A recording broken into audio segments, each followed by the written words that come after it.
Hello everyone, I'm Arunima from Knit and Otter, and in this video I'm going to show you how to make twisted simple stitches.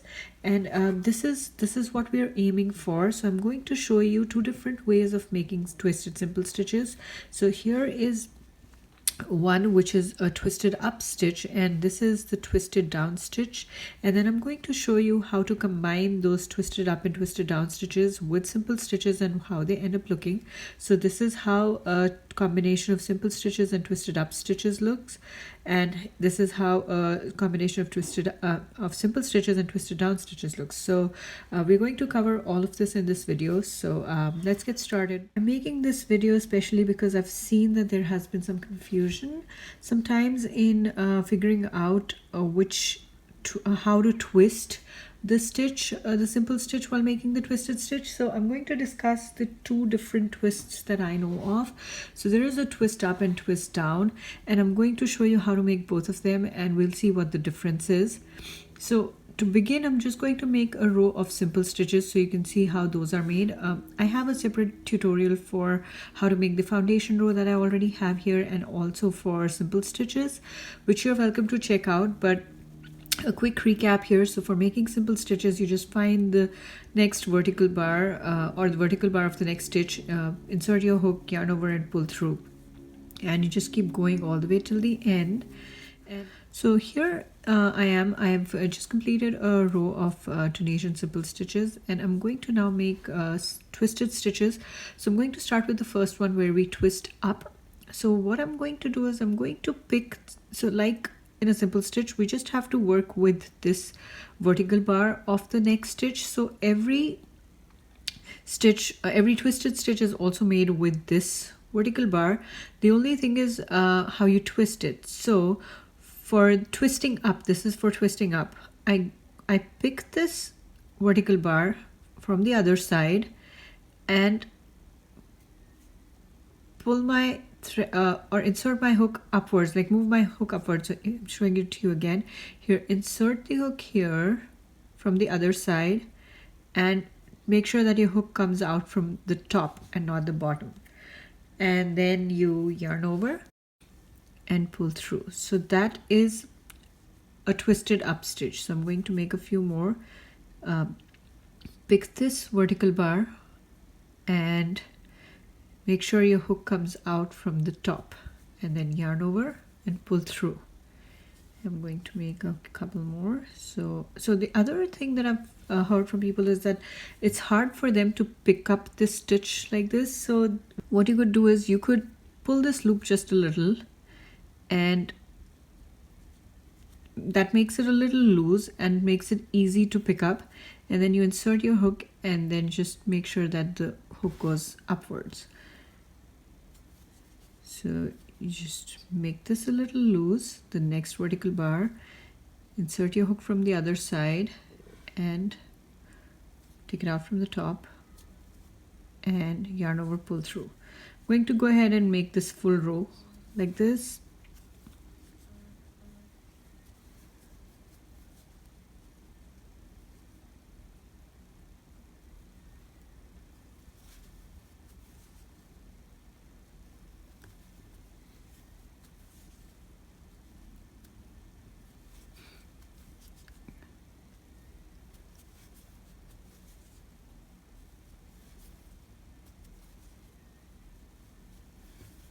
And then the last stitch is made just the same way, where we pick up the last two vertical bars, yarn over, pull through, and making the reverse pass by chaining one and yarn over, pull through two all the way to the beginning of the row.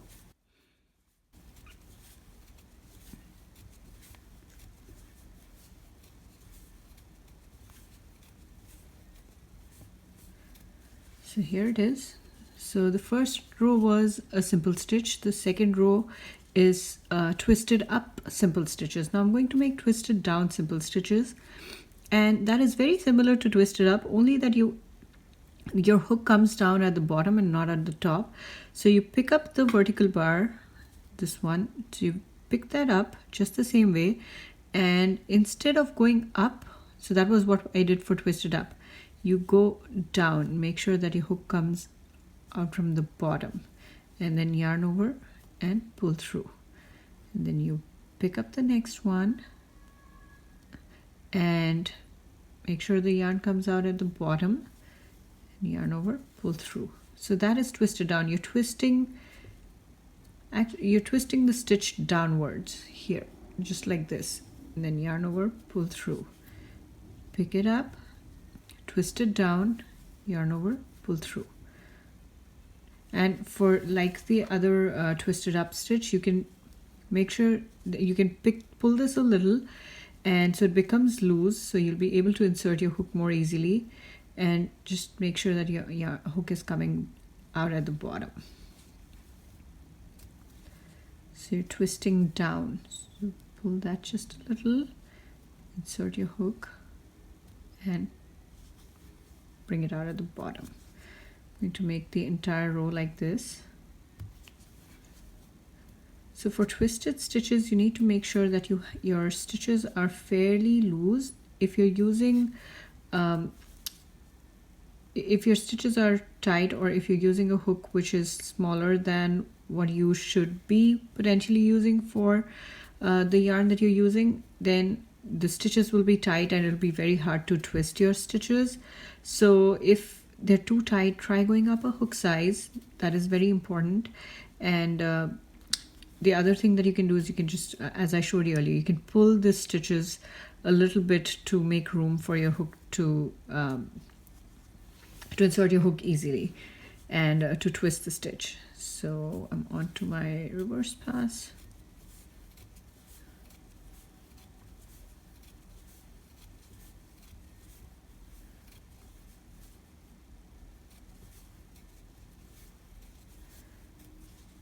Here, this is how it looks. So one row of simple stitches, one row of twisted up stitches, and one row of twisted down stitches. So I'm going to now go ahead and make a row of, so these stitches are generally used along with simple stitches to make a rib stitch pattern, or I've actually never seen them used standalone, at least in the patterns I've seen. I can see that they could be used standalone, but I have not seen them used so far. So I'm just going to go ahead and show you how they work up with simple stitches right next to them. So if so let's go with the first one first. So you make a simple stitch, and then you make a twisted up stitch. So that you insert your hook, twist up, and then yarn over, pull through. So you see that sort of this goes in one direction, this goes in the other, and sort of if you line these stitches up, it'll become a nice rib pattern. I'm doing it once more. So a simple stitch and a twisted up stitch, and then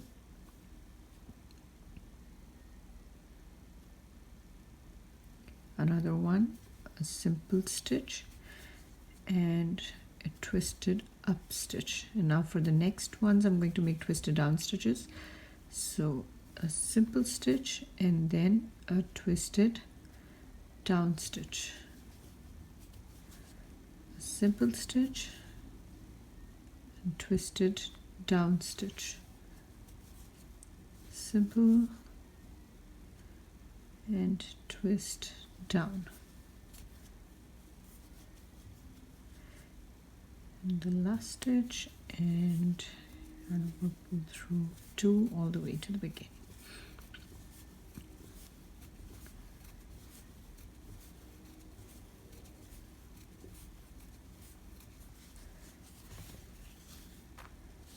So here you can see that the first 3, they are twisted simple stitches and twisted up stitches, and the next 3 are simple stitches and twisted down stitches. So the twisted down stitches look very much like simple stitches, but they're just shorter and with this little loop at the top. So I'm going to make a few more rows so you can see how these line up on top of each other. So this is how it's looking. You can see that the twisted up, so the first in each pair over here is a twisted is a simple stitch, and the second one is a twisted stitch. So this is a simple stitch and this is a twisted up stitch. I think it's also called a slanted stitch. So this is a simple twisted up, simple twisted up, simple, twisted up, and this one is simple and twisted down, simple, twisted down, simple, twisted down. So I've lined those up, all simple stitches and twisted up stitches, these 3 sets, and these 3 sets are simple stitches and twisted down stitches. So you can clearly see what the difference is, and this one is the rib stitch. This one where you have a simple stitch and a twisted up stitch, that is called a rib stitch. So if a pattern calls for a twisted up stitch, this is what you should see, and if your pattern calls for a twisted down stitch, this is what you should see. And here are the 3 different rows. So the first row is a simple stitch, the second row is a twisted up simple stitch, and the third row is a twisted down simple stitch. So that's all there is to this. At the back they look pretty much the same, because the construction of the stitch is just picking up the front vertical bar, and so the back looks exactly the same for all the stitches.